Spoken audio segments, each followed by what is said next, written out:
Good day, Market Chameleons, and everyone joining for the first time. Thanks for coming by and checking out our live Market Chameleon webinar series. Before we get started, let's take a look at the shared disclaimer. Please be aware that neither Market Chameleon, Dimitri, or myself are registered investment advisors or a broker-dealer. If you're searching for investment advice, please reach out to a licensed professional. This webinar, as all our webinars and shows, are for informational purposes only concerning Market Chameleon tools and products. One last look at the disclaimer, and let's welcome Dimitri Pargamonic to the stage. We'll be talking about screening for call spreads using valuation benchmarks. How you doing, D? Good morning, Will. How are you? Let me share your screen. There's the Market Chameleon landing page. And yep. Good morning, everyone. We're going to look at some call spreads today and discuss some valuation benchmarks to help kind of screen and narrow down potential call spreads based on market prices versus those benchmarks. And first, let's navigate to our call spread screener. So up top, you see screeners on the main menu. Then we're going to go to the right-hand side, click on Bull Call Spreads. This will take us to our screener.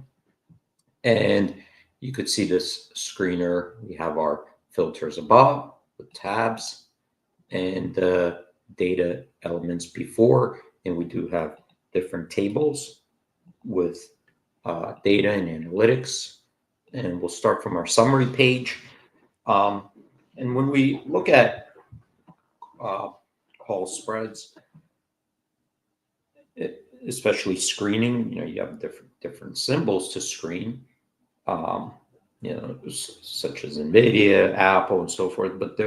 But within those symbols, there are lots of different potential combinations when you do a call spread, because you're buying a call on one strike, selling a call on a higher. In this situation, it's a bull call spread. So buying a call on one strike, selling a call on a higher strike within the same expiration.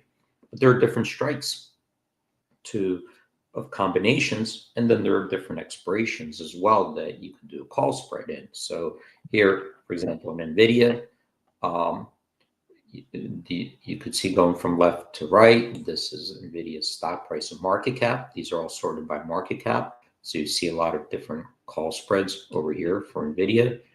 This is over here.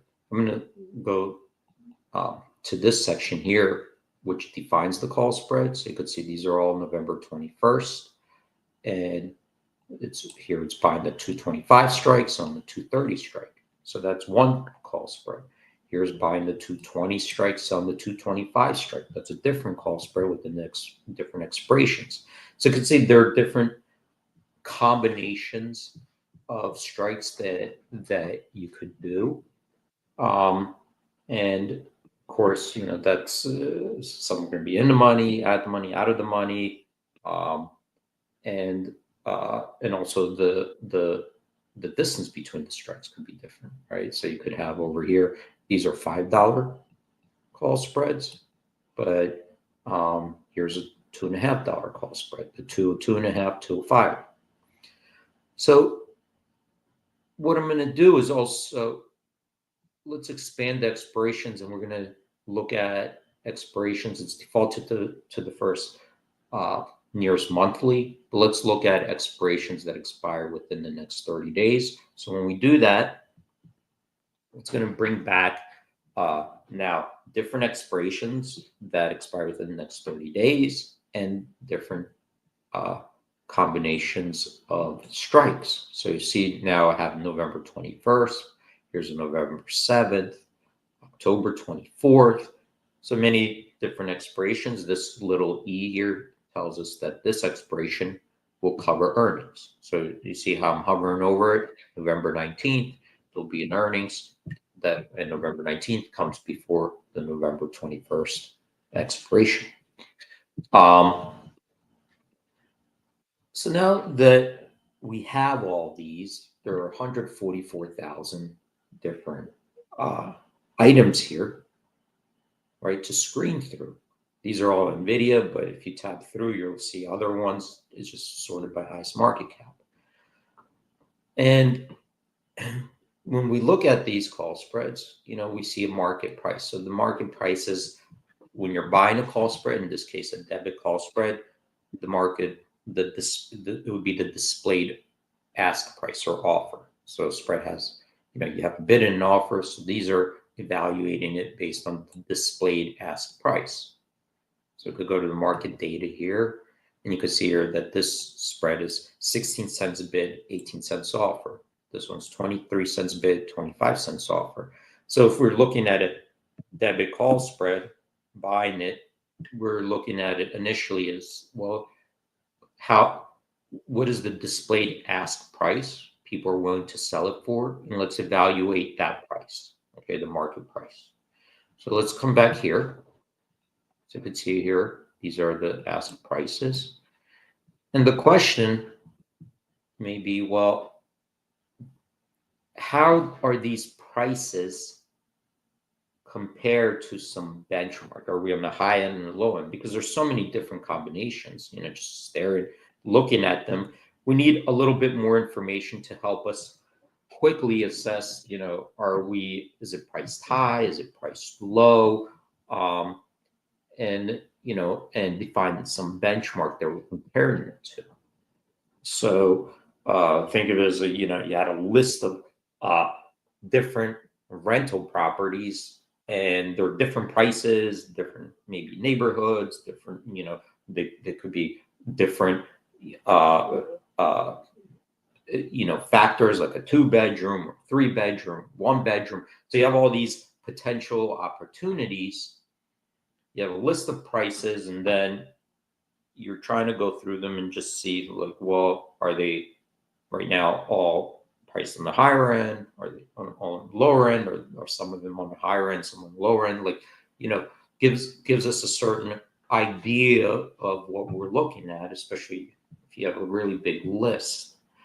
So for that, we try to create benchmarks to help us, right? And we're going to look at 2 benchmarks. This first one, theoretical value, is saying, well, if we look at this call spread and we look at our history of similar situations, right? If we look at our history of similar situations in NVIDIA, where the stock price, where the expirations have, so many days till these options expire, the strikes are similarly distance away, and the situation in this case is, there's an earnings. So we're going to have to look at earnings historically, how the earnings moves compared, and take that data, that historical data, the stock moves, and say if we took those stock moves and averaged them out, what in theory would this call spread be worth? All right, so that's what we're doing, is just using a historical moves as our initial benchmark.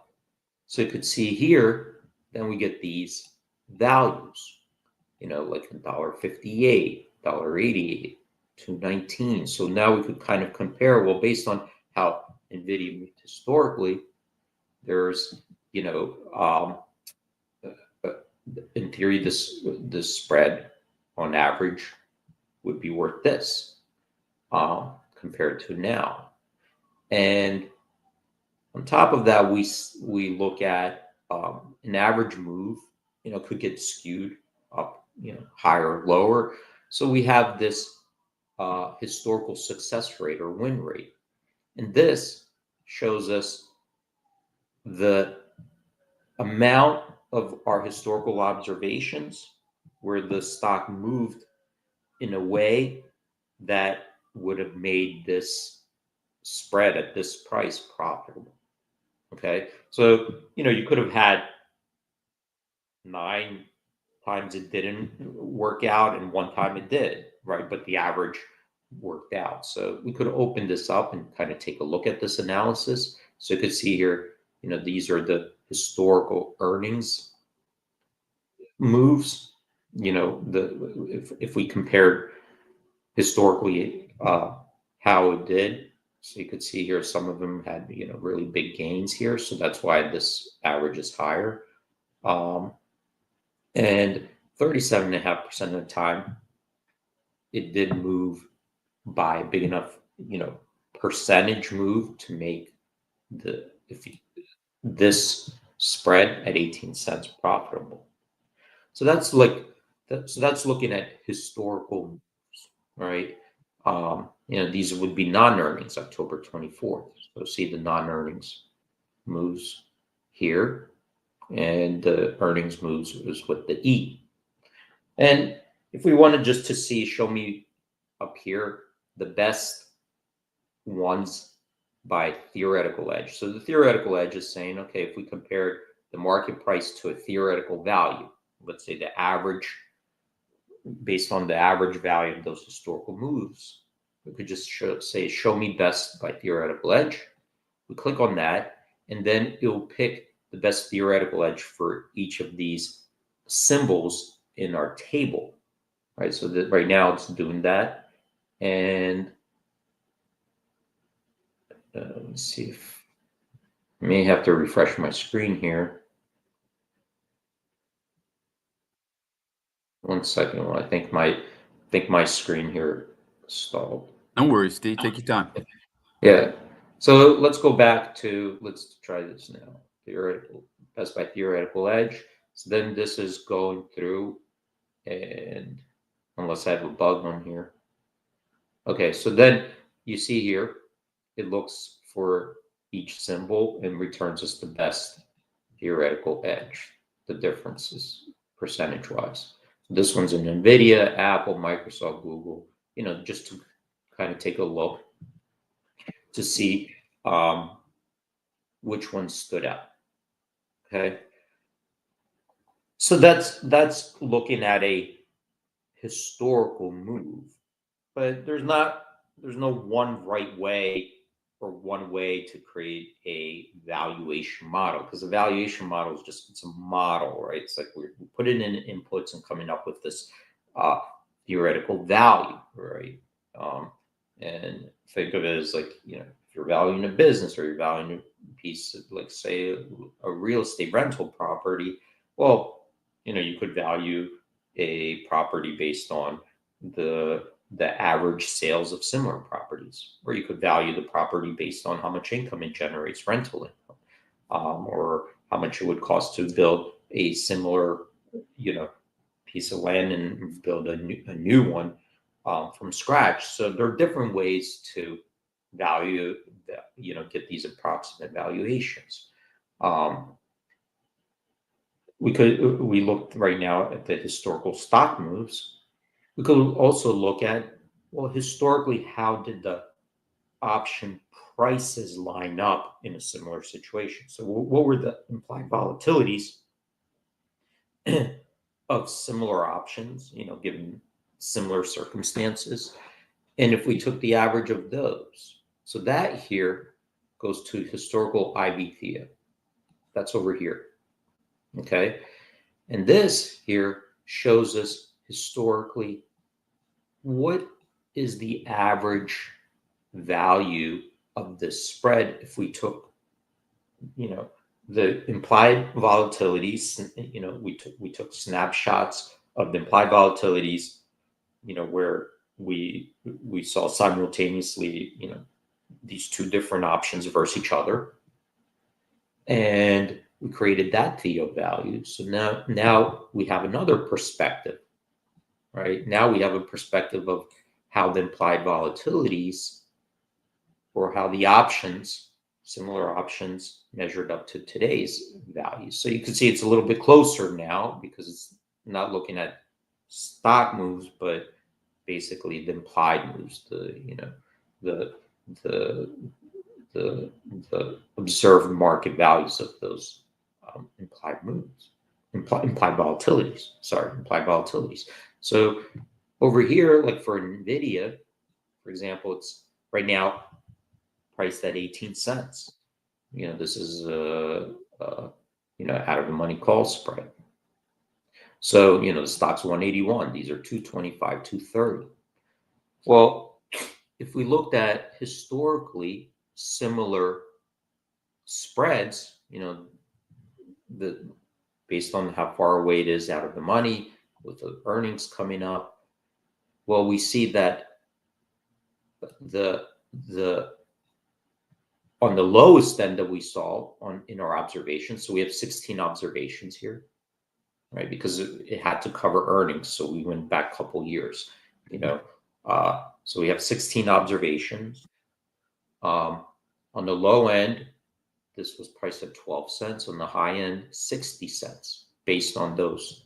If we applied those implied volatilities, the median, half of the observations below 33 cents, half were above 33, right? And the average of all of them were 35 cents. So we could see that 81, if we just took 18 cents, 81% of the historically priced similar call spreads would have been priced above, right? Above this value, 19% below. So we could see that right now, this spread is priced on the lower end of its historical range, or the lower end of its implied volatility historical range. Similarly, like if you were looking at implied volatility and getting a percentile ranking on the implied vol, here we're doing the same similar thing on the spread, the call spread itself. Okay, and we're showing converting it to values, so we could compare the dollar values versus each other. And of course, you could screen by this as well. We could go back up here, look at the, I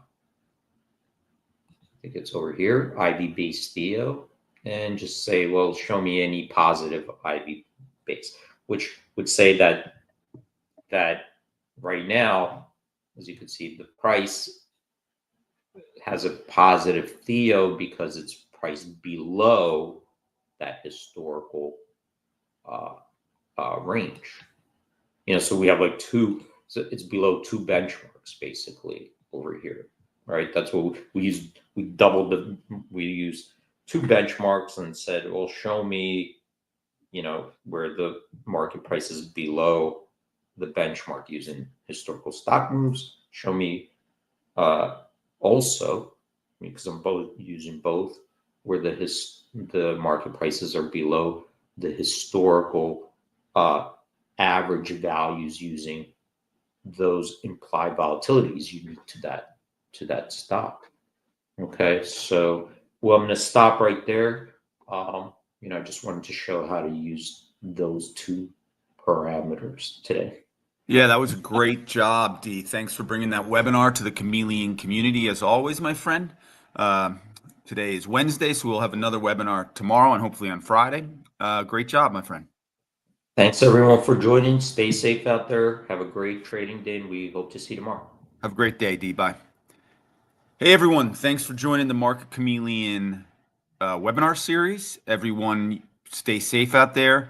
And remember, if you're on the social platforms, thumbs up, always appreciate. I see Jim giving the thumbs up. Everyone, thumbs up are helpful in the algorithms, so please do your best to give them to us. If you're new to Market Chameleon and joining us for the first time, let me get it up there. It's somewhere in this space. I have so many tabs up. Mike, I need you by my side, helping me with the tabs. Let me see. I have to share screen. Click on that. Oh, there we go. All right. Just when you're on the webinar, the Market Chameleon landing page, there's start free trial buttons all over the place. We offer a 7-day free trial. That's a good way to start with the Market Chameleon. So again, thanks for joining. We'll see everyone hopefully tomorrow for the live show. If not, you can always check it out at the Market Chameleon YouTube channel. All the videos drop to the YouTube channel. So everyone have a great day. Stay safe trading out there, and we will see you tomorrow. Bye.